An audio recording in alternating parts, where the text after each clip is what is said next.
जहां से पार्टी तय करेगी वहां से लड़ेंगे। अभी हमारे नाम से, क्योंकि आपको आप में से कुछ लोगों को पता होगा, अगर बहुमत नहीं आती है तो क्या किसी के साथ गठबंधन करेंगे? इनको यही नहीं पता चल रहा है कि पैसा आता कहां से। पूछते पूछते लोग थक गए, सुनते सुनते। अगर पार्टी ने तय किया तो निश्चित तौर पर चुनाव लड़ेंगे, उसमें कोई दिक्कत नहीं है। लेकिन अगर पार्टी ने तय किया कि चुनाव हमें व्यक्तिगत तौर पे नहीं लड़ना है, तो भी जनसुराज 243 सीट पर चुनाव लड़ना तय है, और उसकी घोषणा हम लोग पहले ही कर चुके हैं।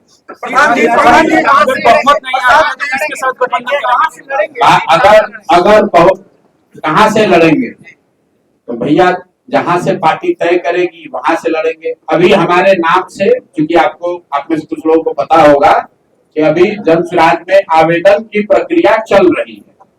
जिसको चुनाव लड़ना है वो लोग आवेदन दे रहे हैं।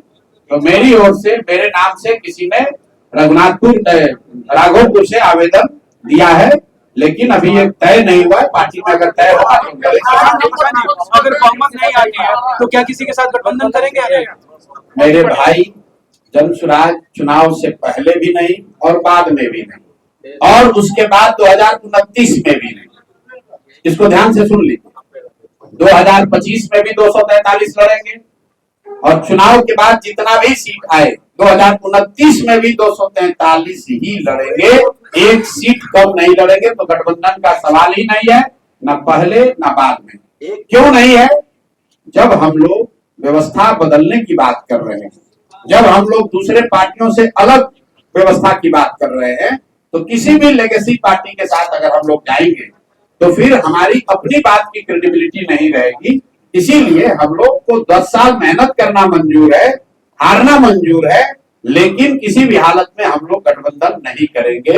जिस ईमानदारी और शुद्धता से इस प्रयास को शुरू किया है, उसमें कोई कॉम्प्रोमाइज न आज होगा, न इस चुनाव के समय होगा, न चुनाव के बाद होगा। कम से कम जब तक जनसुराज में हमारी कुछ ताकत है, तब तक इसके बताए हुए सिद्धांतों पर, इसकी नीतियों पर, कार्यक्रमों में कोई चेंज होने का, कोई कॉम्प्रोमाइज होने का सवाल नहीं है। मैंने पहले भी कहा है, जब हम यहाँ पर पूर्वी चंपारण में आए थे, तो इन इलाकों से हम गए हैं 10 आदमी 20 आदमी के साथ पैदल चले। हमारे साथ तो आज बहुत सारे लोग हैं। उस समय तो 10 आदमी भी नहीं था। उस समय भी मैंने कहा है कि चाहे 10 बरस लग जाए, मैं जो बात कह रहा हूं इससे पीछे नहीं हटूंगा, और आज उसी बात को दोहरा देता हूं। मैं यहाँ मंत्री विधायक बनने नहीं आया हूं। मुझे ऐसा लगता है कि बिहार के बच्चा होने के नाते, बिहार का लड़का होने के नाते मेरी ये जिम्मेवारी है कि जो भी भगवान ने मुझे बुद्धि शक्ति दी है, इस राज्य की स्थिति को, यहाँ के लोगों के जीवन को सुधारने के लिए मुझे कुछ करना चाहिए।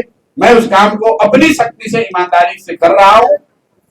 परिणाम क्या होगा इसकी चिंता किए बगैर कर रहा हूँ। अभी